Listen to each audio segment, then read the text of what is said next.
year, approximately 15 million amaryllis bulbs are grown under 750,000 square metres of glasshouses in the Netherlands.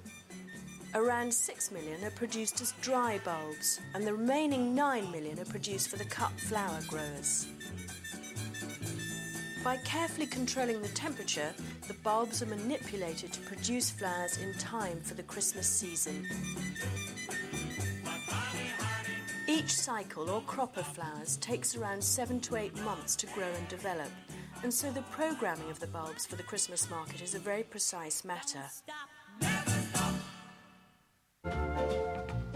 At 7 each morning, the growers pick through the crop and select long-stemmed, high-quality blooms from huge rows of beds packed full of plants. The blooms are then carefully packaged and go off to the flower auction to be sold to florists around the world. However, for the full story of the production of these festive Christmas blooms, we need to go right back to the bulb. Meet Martin Boer. Martin is the third generation of bulb growers in his family. The propagation and production of the small daughter bulbs is where it all starts. We start with a big bulb that's ready to flower. From this bulb we can make scales, it's called twin scaling, for about 60 pieces. We cut off the roots, like this. We cut off the top, and then, like an orange, we cut it into 12 pieces. Now I only do one. Then we take 2 scales, and between the 2 scales there will be growing a new bulb. This is the part we just cut it, and it's really important that we have a part of the root bottom. It's the part here where the roots came out of the bulb. After that we put it in the vermiculite for about 2 months, and we store it away by a temperature of about 30 degrees. And this is really moist. 2 months later we see here the result.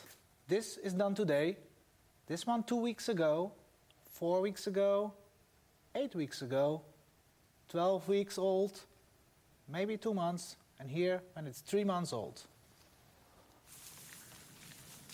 The other method is the daughter bulbs growing on the big bulb. Here we have a bulb, and the daughter bulbs are growing here on both sides of the bulbs. We can break them off, plant them, and then after 2 years it will be a big bulb with flowers inside. But as well as the bulb producers and the cut flower growers, Dutch florists with their amazing and contemporary arrangements play an important part in helping to increase the popularity of the amaryllis. This flower is now the Christmas #1 in homes across mainland Europe, and it's gaining more and more popularity in the UK too. Inspired by the Dutch florists, I've made a really big arrangement with amaryllis, which I just totally love. What I've got here is 3 sprayed silver birch twigs, and then just 7 stems of this wonderful deep red amaryllis, red velvet.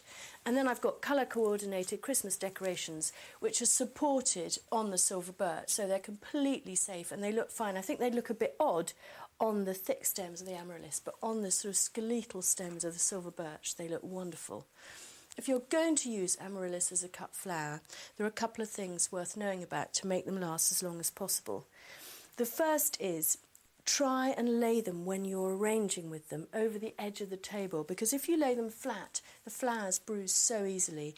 And the other thing is rather strange, but I promise worth doing, which is that you want to put a cane up the hollow stem of the amaryllis, because the stem ages more quickly than the flowers, so it collapses after about a week, whereas the flowers should keep opening and looking good for really up to 2, or even sometimes if you keep them cool, 3 weeks. And the other thing I'm doing is just putting a rubber band around the end. That stops that annoying thing that you get with amaryllis, which is that the stems split and curl up like pig's tails. So that will now last as long as it possibly can.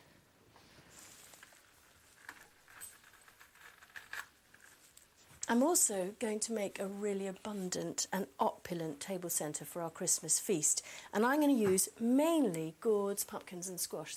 And we've got so many different shapes, colours and sizes here. Some of them really don't need anything doing to them at all, like this beautiful pumpkin munchkin. It's such a fantastic architectural shape, and that actually lasts months and months and months before it rots. Some of them, like this little bottle gourd, I think do benefit from a little bit of spray, and that extra metallic sheen makes them that much more intriguing.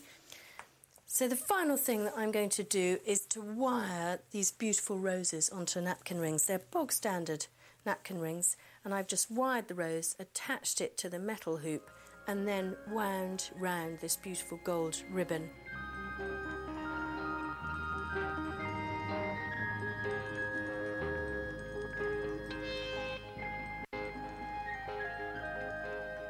And the final touch is just a quick squirt with some glitter spray, and that's all you need.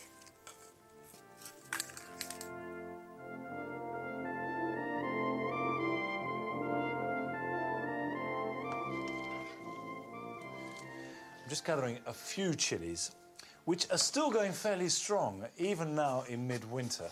That's partly, of course, because we've got this heated greenhouse, and partly because they were quite late this year, and we had a really good chilli season. However, I don't want too many. We've had an awful lot of chilies this year. What I really want are some herbs. And if you choose carefully, you can have a core selection of herbs right through till next summer.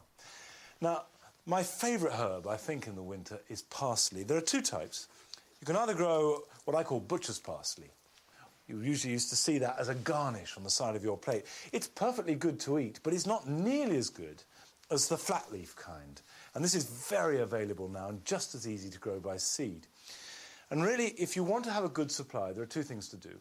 Is one, grow plenty outside and be prepared to fleece it or cloche it if it gets really cold. And two, grow some indoors. And if you are going to do that, just have strong plants. This is one plant growing in a pot. You don't want to have lots of weedy ones.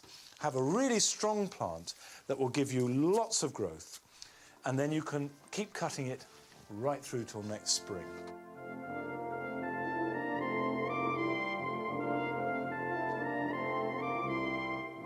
Same is true of sage, and to get this new growth, you do need to bring some indoors. So pot some up round about August, September time, bring it into the greenhouse, and that will go on producing new shoots all winter.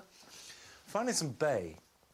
I had great trouble with bay for years, and it was because I was growing it in a pot and keeping it outside all winter. If it's in a pot, bring it indoors, because the roots can get frosted, and it'll be absolutely fine indoors. If you're going to grow it outside, plant it into the ground, lots of good drainage, plenty of shelter from winds, and be prepared to fleece it if need be, if it gets really, really cold. OK, let's take this into Sarah.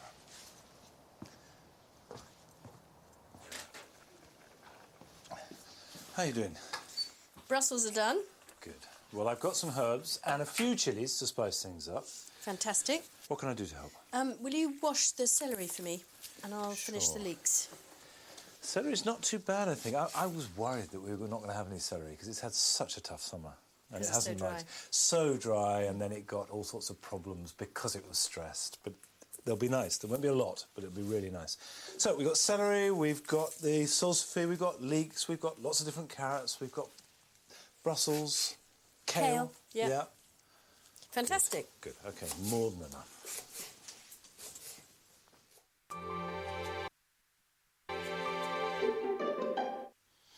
Well, I'm feeling rather pleased with myself. The Christmas tree is up, it's looking fantastic. I'm having a moment to myself, keeping out the kitchen, too many cooks and all that.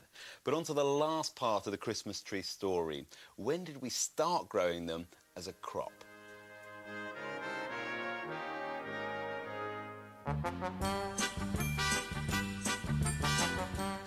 It wasn't until the 1960s and early 70s that the Christmas tree growing industry really got going in the UK.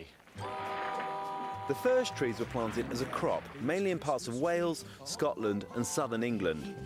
Someone came and they found me and took me home with them. This is my idea of a perfect tree. It's well balanced, it has a nice branching system, and it gives the right appearance. In 1966, in fact, a British standard for the growing of trees was introduced. In the 70s, large numbers of real trees were imported from Scandinavia to supplement the relatively small crop growing in the UK.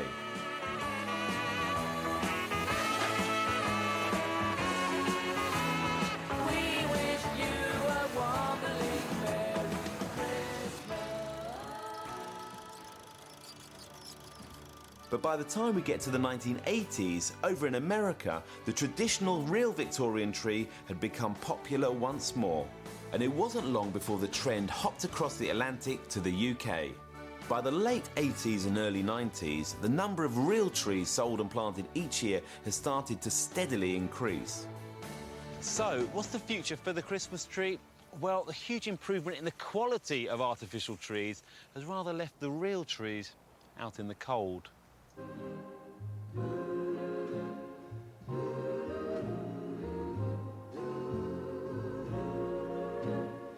Believe it or not, only 28 to 30% of households these days have a real tree at Christmas. So is the future of the traditional Christmas tree a bleak one? Well, perhaps Steve Ledsham, a passionate organic grower, has the answer. According to Steve, the real tree has a bright future. We grow things, as I call, the natural way. It is an organic farm. Every square metre of this farm is organic. In other ways, we don't use any chemicals or sprays, and we just grow Christmas trees the way they've been grown for many hundreds and thousands of years in a sort of wooded area, but we have to trim the grass from time to time, and the biggest problem we have up here is rabbits. Christmas to me is about having a fresh, wonderful Christmas tree in your home that gives off a beautiful fragrance and looks vibrantly green. Sadly, what's happened over the years, we've had that many imported trees, is that a lot of people have bought these trees that are 2 or 3 months old. In other words, they're cut end of October, beginning of November. They put them in their central heated homes. They don't give them any water at all. The needles drop very, very early, and the branches start to drop on the Christmas tree, and they look quite drab. And by the time they take them out of the home after Christmas, it leaves a trail of needles all over the carpet, and they thought, we're not having a Christmas tree again. But if they bought a fresh tree, if they bought a British tree, if they bought a local tree, then it would mean that that would become a thing of the past. A fresh tree won't drop his needles as readily. And what I say to my own customers, look, you know, a Christmas tree is a living thing. If you can, put it in water. We always put a fresh cut on the bottom of all our trees. The tree, let's go and get the tree and trim it up with shiny lights for everyone to see. A wonderful Christmas tree is part of Christmas. Yeah.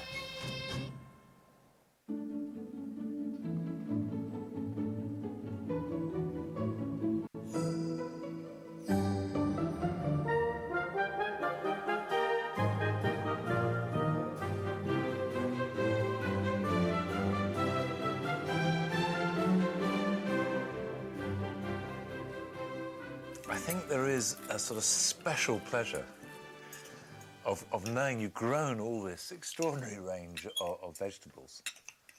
It makes it taste better, I think. Particularly at this time of year. Yeah. Particularly in the How many are there? I've lost count. 1, 2, 3, 4, 5, 6, Need more fingers 7, than I've got, I think. 8, 9 with an apple. 9 with an apple. 10. 11. Oh, pumpkin. Pumpkin in there. See, 11 And there's vegetables. garlic in there. Yeah, there's garlic, there are herbs, there's herbs stuffing the goose. Goose is very good, local goose. How's the pumpkin, Carol, your veggie option? It's just delicious. So good. Am I Really allowed, is. am I allowed a bit of Of that? course you are. I can't have any of your goose, but you have some of my pumpkin. But you're not eating celery, are you, Joe? I'm certainly not eating celery. No, that's a family thing. The Swifts don't like celery. Right. Well, that's it from us this year. We'll be back, of course, next year with another series in the early spring. But until then, I hope you have a very happy Christmas and a wonderful New Year. Bye-bye. Happy Christmas. Happy Christmas. Happy Christmas.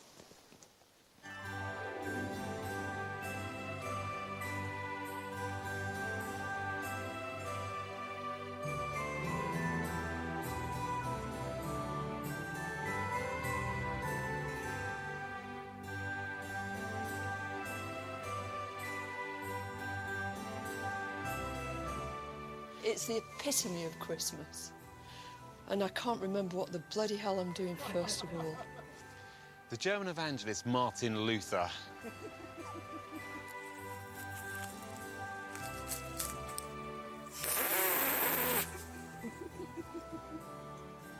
More wine.